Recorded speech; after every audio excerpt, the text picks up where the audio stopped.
National Multifamily Housing Council, NMHC, represents the apartment industry. So we are the owners, developers, managers, lenders, brokers, basically the voice of the apartment industry at a national level.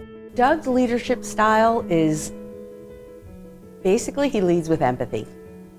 And I think that's where his passion for housing comes from. His secret sauce is his enthusiasm and his optimism, that he is not overwhelmed by the scope of what he's tackling. He just says, we can do this.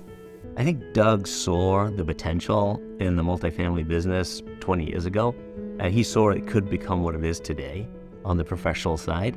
And so I think, Doug deserves a lot of credit for that. Doug's been talking about housing for 22 years and how important it should be for our government to think about. It's taken them years to realize we are undersupplying this country. That's the visionary that he is and has, been preaching for 20 years. When I took this job, rental housing was seen as either some place for the poor to live or as a way station for people who were on their way to home ownership, nothing more. And so it was looked down on, even by investors who were enamored of office and retail and so on. So I'm most proud of the fact that over time we were able to have rental housing seen as a vital part of our housing ecosystem.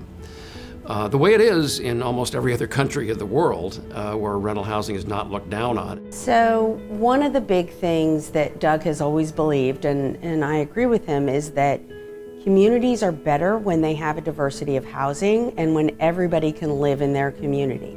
So being able to have your teachers, your firefighters, your municipal workers live in their communities was really important to him in terms of establishing what a thriving community is. So he was always focused on who is the end user, who is the renter, and how are communities better by having these properties within their jurisdictions. My mother had a public service bent, and she inculcated in me a couple of things, and one was to treat everyone the same, and the other is to be mindful of the populations that are not as well off as we are and not as privileged as we are, and make sure that you keep your focus on that. So that really translated in a couple of ways. In my professional career, for sure, but also in my volunteer work over the years. I've probably been on 20 different nonprofit boards of directors, most of which were focused on populations at risk. I mean, Doug obviously is well known for what he's done in the housing industry. His time at Fannie Mae and his time at NMHC. But Doug's work in the community transcends that as well. It is kind of amazing to think what he has done. He did 25 years on the board at Martha's Table, 20 years at House of Roof, two of the best service providing organizations in the country. He was on the board of the Summit Foundation for over 20 years, which dealt with the cleanup of the Anacostia River and decreasing teen pregnancy in DC. He was on the Survivors Fund that distributed $25 million to the survivors of the Pentagon. And he's also been on the Roundhouse Theater. He's basically helped, over the last 10 years, create one of the best regional theaters in the country. So his work transcends beyond housing. It's amazing what he's done. If you look at all the years of service, he's actually 145 years old, is the way I see it.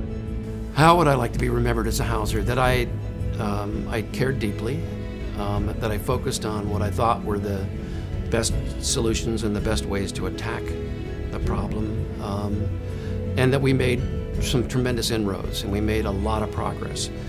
But the road ahead is still very long and got potholes and twists and turns to it as well. But I'd like to be remembered for making a commitment, sticking with it, and showing empathy for the people who actually have lived there in those communities.